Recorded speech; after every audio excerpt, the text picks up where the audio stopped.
নমস্কার, the news counter .এসে আপনাদের আরও একবার স্বাগত। মমতা বন্দ্যোপাধ্যায়ের এ রাজ্যে গতি উল্টোনোর সঙ্গে সঙ্গে এবার এ রাজ্যে একটা অন্য রকমের রদবদলের পালা চলছে।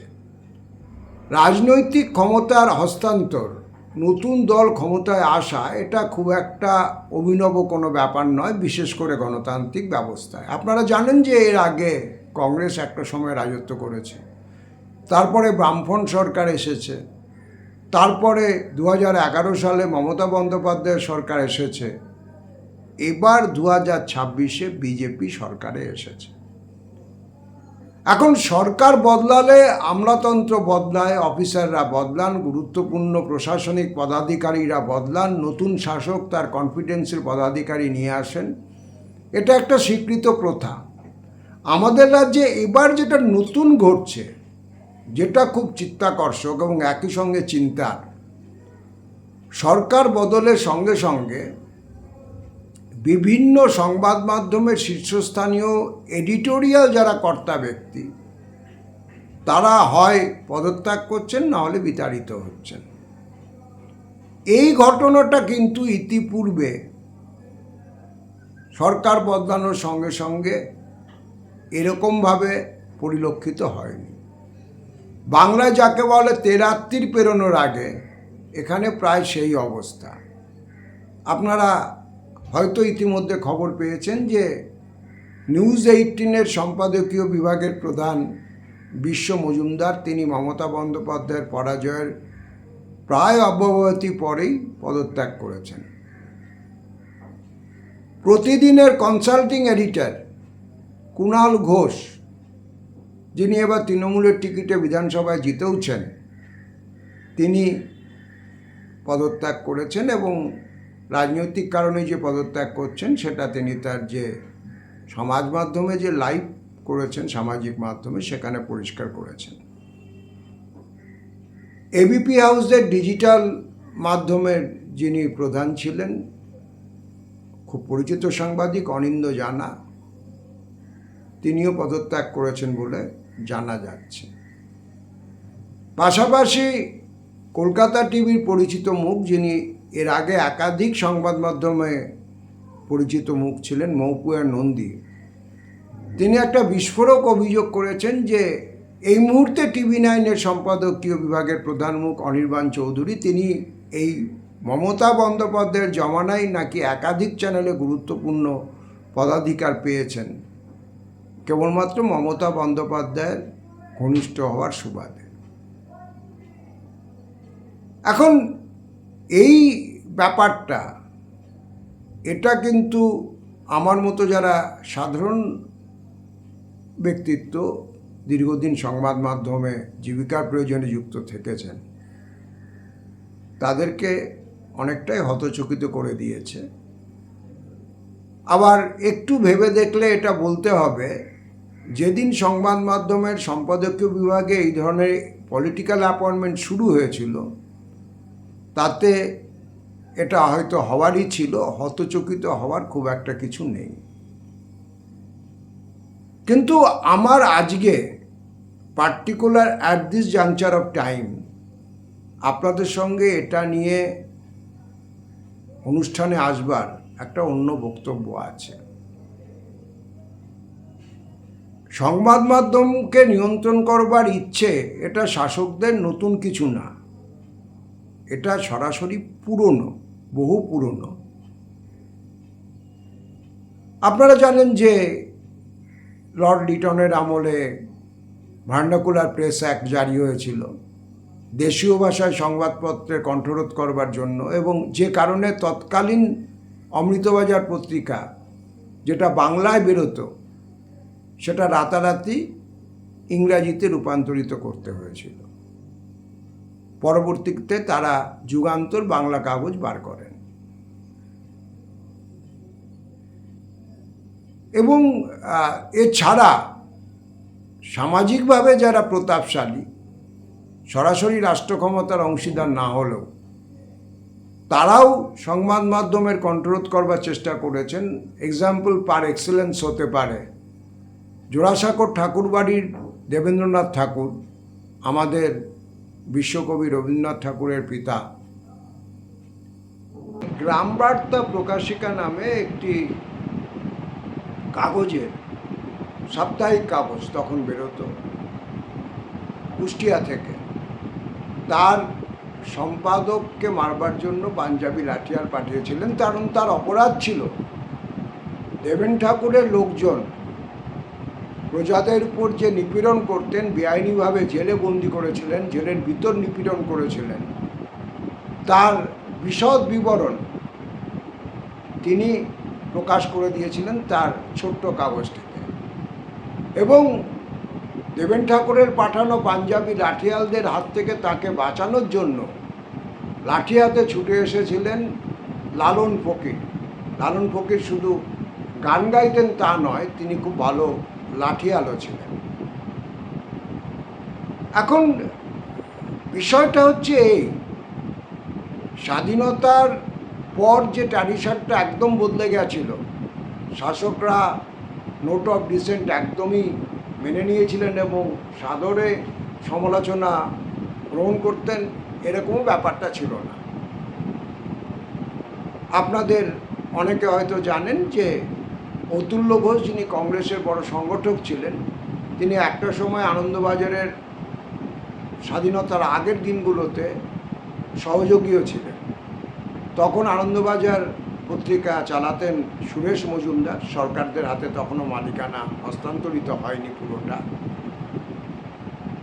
সুরেশ মজুমদার এবং অতুল্য ঘোষের সখ্য এতটাই ছিল, ব্রিটিশ পুলিশ যখন আনন্দবাজারের প্রকাশ হওয়া আটকাতে মরিয়া, তখন রীতিমতো নিত্য নতুন গোপন গোপন আস্তানা থেকে কাগজ ছাপিয়ে বার করতে হতো। আর তখন এত কম্পিউটার ইত্যাদি আসেনি, কাগজের পাতা সাজাতে হতো ব্লেডের টাইপে হাতে। এরকমও সময় গেছে যে ওই সাজানো পাতা শব্দের মতো সাজিয়ে নিয়ে তার উপরে সাদা কাপড়, গীতা, ফুল, মালা, ধূপ সব দিয়ে অতুল্য ঘোষ নিজে কাঁধে করে আরও সঙ্গীদের নিয়ে বলহর হরিবোল বলতে বলতে গোপন প্রেসের আস্তানায় পাঠিয়ে দিয়েছেন, পৌঁছে দিয়ে এসছেন, যাতে কাগজটা প্রকাশিত হতে পারে। এখন যখন 50-এর দশকে এবং 60-এর দশকে প্রবল খাদ্য আন্দোলন, বাসটা ভাড়া বৃদ্ধি আন্দোলন, একের পর এক গণ আন্দোলন কংগ্রেস সরকারের জনপ্রিয়তা পড়তে শুরু করলো, তখন আনন্দবাজারও কংগ্রেস সরকারের বিরোধিতা শুরু করে। অতুল্য ঘোষ এতে প্রচণ্ড ক্ষিপ্ত হয়ে সুরেশ মজুমদারকে ফোন করেছিলেন এবং বলেছিলেন যে আপনি সেই সব দিনগুলোর কথা ভুলে গেছেন। সুরেশ মজুমদার বলেছিলেন যে দেখুন, যতদিন পেরেছি আপনাদের আমি সমর্থন করেছি, কিন্তু এখন যা অবস্থা দাঁড়িয়েছে, আপনাদের আমি যদি পো ধরে থাকি তাহলে আমার কাগজের সার্কুলেশন বলে আর কিছু থাকবে না।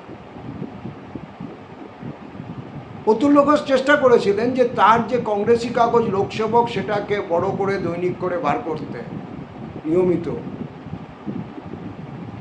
অতুল্য ঘোষ এই কাজের জন্য শশী খানকে দায়িত্ব দিয়েছিলেন। শশী খান কংগ্রেসের উপদলীয় নেতা ছিলেন আইনসভায়, রাজ্য আইনসভায়। শশী খান শান্তিপুরের কাছে ফুলিয়ায় একটা মর্মান্তিক দুর্ঘটনায় দুর্ভাগ্যজনক মৃত্যু ঘটে, ফলে অতুল্য ঘোষের সেই চেষ্টা আর ফলপ্রসূ হয়। কিন্তু শাসকরা চেষ্টা করেছেন যে বিক্ষুব্ধ কণ্ঠস্বর সংবাদ মাধ্যম তাকে দমিয়ে দেওয়ার। এই চেষ্টাটা যে একদম নতুন এটা আমি বলছি না। এমার্জেন্সির সময় আপনারা দেখেছেন যে যেটা জারি হয়েছিল সেন্সরশিপ, আপনাদের মনে থাকবে।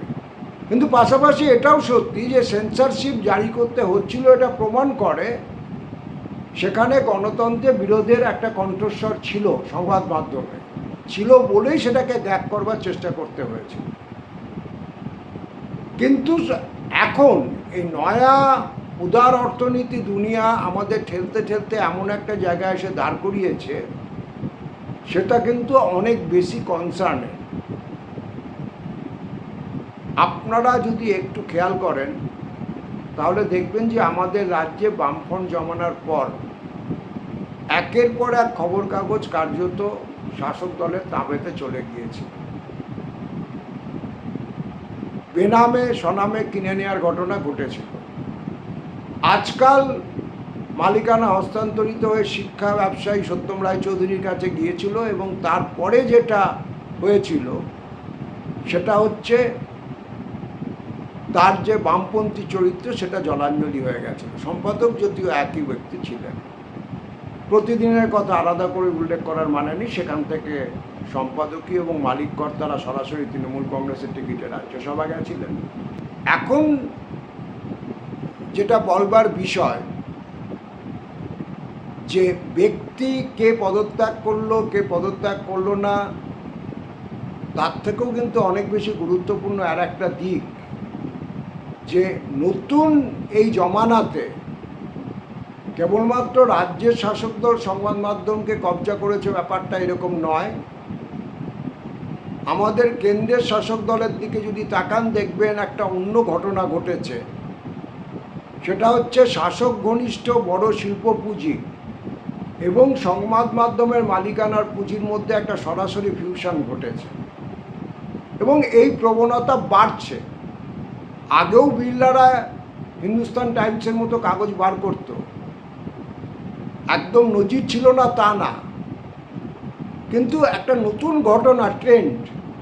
আপনারা যদি খেয়াল করেন দেখবেন কলকাতায় এই মুহূর্তে বড় সংবাদ মাধ্যমগুলোর মধ্যে 3টে সংবাদ মাধ্যম যাদের মালিকরা ইলেকটোরাল বন্ডের ঘোষিত হিসেব অনুযায়ী সরাসরি কেন্দ্রের শাসক দলে নির্বাচনী তহবিলে টাকা দিয়েছে। আগে ছবিটা উল্টো ছিল, রাজনৈতিক দলগুলো সংবাদ মাধ্যমকে কিছু টাকা পয়সা দিয়ে ম্যানেজ করার চেষ্টা করেছে, এরকম ঘটনা ঘটত। কিন্তু এখানে সংবাদ মাধ্যমের মালিকরা রাজনৈতিক দলকে টাকা দিচ্ছে, এবং সেটা একটা প্রবণতা। এইটা কিন্তু একটা নতুন ফেনোমেনন হিসেবে সামনে উঠে এসেছে। এখন এই যে আপনাদের সামনে ছবিটা রাখলাম, যে রাজ্যের শাসক দল, কেন্দ্রের শাসক দল, তারা সকলেই একটা ব্যাপারে একমত ছিল, যে সংবাদ মাধ্যমকে কিনে নিতে হবে সরাসরি। এখানে তারই সম্প্রসারিত রূপ ছিল একের পর এক পছন্দসই লোক বিভিন্ন সংবাদ মাধ্যমে শীর্ষস্থানে বসানো।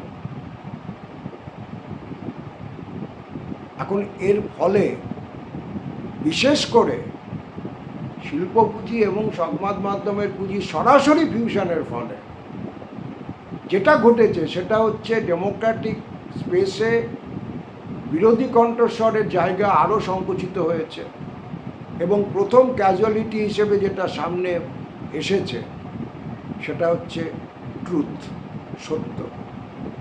TheNewsCounter.s এখন এই পর্যন্ত। আপনাদের সঙ্গে দেখা হবে পরবর্তী এপিসোডে। চেষ্টা করবেন এই ক্রান্তিকালেও সকলে খুব ভালো থাকবে।